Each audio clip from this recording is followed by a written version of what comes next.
Good morning, everybody. TV back here. Wanted to discuss a little more about cellar living.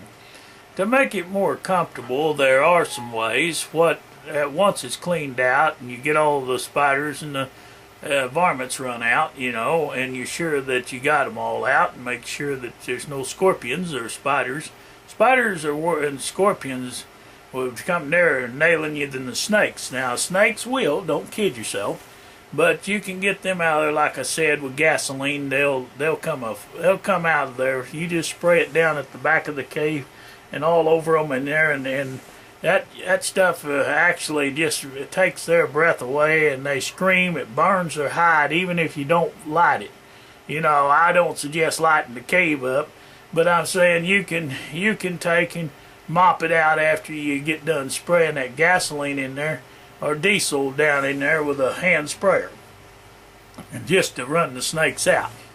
They'll come up them steps, and you better be out of the way, because there's going to be some upset snakes when they come crawling out every which way, because they do not like gasoline. And when that happens, and those scorpions, it'll kill them too, basically, or it should. If it don't, it'll run them around in there crazy. When you get them out in the open, where they're on the ground, where you can see them, you can kill a scorpion. He's nothing to worry about. Snakes, you can take a pitchfork and get them out, if nothing else, if you don't care about killing them, which I didn't. I didn't mind at all. But you don't want to shoot no 22 or nothing inside the cave or a cellar, because it'll bounce the bullet around and you could hit yourself. So pitchfork's the best way to handle snakes. Run it through him. I don't care if he's a rattler. I don't care what kind he is. Run it through him and carry his ass outside. That's what I did if there was a rattler in there. And usually there's not that many, unless it's water moccasin and there's water in the cellar. Then you'll need to get a pump and pump the water out as well, because that water's got to be pumped out. You pump all the water out, then that water moccasin, he's pretty much on the offensive. He's on the ground then. He's not in the water. He can move, but not quite as fast as he did in the water. Now you can either spray some gasoline or diesel down in there on him, and in that room, just spray it all in that room, and he'll come out of there fighting. And you better be out of the way too, or get your pitchfork ready. I use a pitchfork on them and stick them through and run them outside and put them out in the yard and cut that head off with a machete. It ain't, or an axe. It ain't no big thing to kill a snake. You can take a stick and whop him in the head.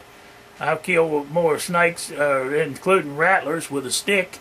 I'm talking about a club, a longer 2 or 3 foot club. But you better be faster than he is, or if he nails you, he'll get you a kiss. If you get my drift. And you better be close to having your anti-snake venom kit there to take care of it right quick. Because if you get hit, you got less than 30 minutes to get to the hospital, and if you're way out, you're probably going to die. So I'd say carry a snake venom kit out there for rattlers if you're in that area where there's rattlers. There's 3 kinds of snakes in Oklahoma anyway.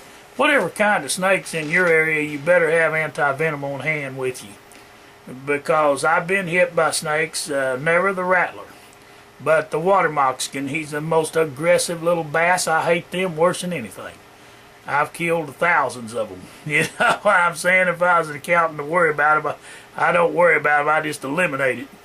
But anyway, your water moccasin, they are aggressive snake. They will attack you. And you don't have to do nothing, really. Especially during May to June down here. Coal pits and places where people swim, there's been people been known to be bit to death by a swarm of them. And it don't take but one to really kill you, but you get bit several times, and there ain't no coming back. It shuts your lungs, heart, and everything down. I mean, it'll flat kill you. Water moccasins is not nothing. They're a bad boy, nothing to mess with. In my opinion, they're worse than the rattler. Rattler's bad too, but your water moccasin is worse.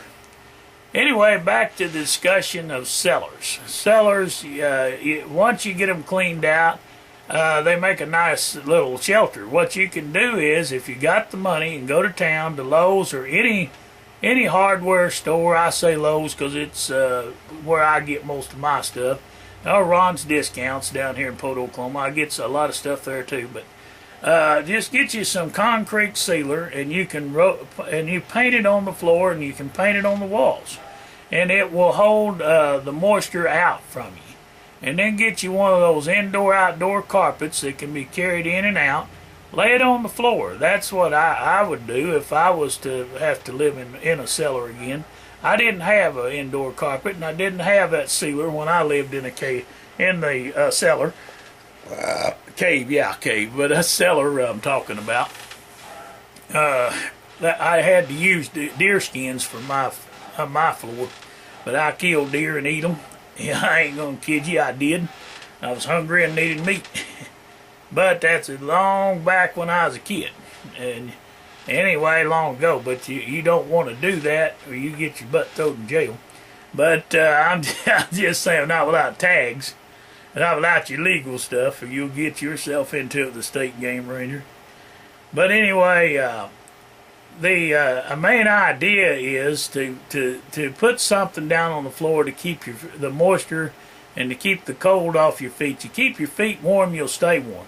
At night, always take your shoes off, let your feet air. Put on some dry socks if it's winter time, you can, and put some Vicks on your feet. If Vicks is something that will keep you from getting the colds and pneumonia. Keeps that heat going in your feet and helps your circulation, your ankles and stuff, and your feet. And if you got any cuts or sores, Vicks is a good medicine to put on cuts and sores. Yeah. A lot of people use it for for your sinus congestion and stuff. It'll open up your head with that mentholatum in it. Just some tips of things that will work that's fairly cheap. Cheaper anyway. I don't know about cheap now, but I've got several bottles of Vicks around here we use for medicine. You know, it'll dry up your canker sores and you get a fever blister from viruses. When you sleep, and if you have an upset stomach, that saliva runs up out of your mouth and onto your lip, and that's what causes these canker sores, according to my doctor. Anyhow, I don't know how smart he is, but he's smarter than I am, I guess. But that's what he tells me. Alright, then you can put that Vicks on there if you don't have nothing else, and that will dry it up. See, this one's almost gone now. But anyway, it takes patience. You got to put it on there every day. I haven't today. I got doctored again. But it'll dry up sores like that. Vicks will dry up moles and stuff like that. You keep putting it on there every day, and it'll rot that. It'll just literally dissolve the moles off your hide, off your skin. What's in it, I don't know, but it did mine anyway. We got rid of a couple of moles that way. And those old warts, if you get a wart on your finger, you can put that Vicks on there, and it'll shrink it down. It won't get rid of it entirely, unless like the mole, it don't get rid of it entirely either, but it'll dissolve it down till it's just a small spot on your skin. It's not going to be no major thing. Some moles will come off, skin growths or whatever you call them. They'll come right off, skin tags, as I call them. Not necessarily a big mole, but that Vicks will dry up them skin tags and they'll fall off. You know, where you got something growing around your neck, you know, of course I don't have none of that. But anyway, it can happen to people. Viruses cause that, they claim.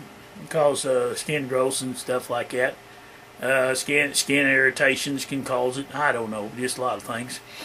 The older you get, you're going to have some of them problems. But anyway, that's just some tips on how to make your cellar safe, and some medicines that works to get you through rough times. That's cheap. On taking care of yourself. But you definitely want to let your feet air out next to the fire at night, because if you wear your wet socks from the day you sweated in your shoes and everything, your feet's going to break out in an itchy rash, or mine do, for one thing. And if it's cold, you're going to catch cold because your yesterday's sweat's in there. Now today's sweat's going to be in them socks when you're walking around.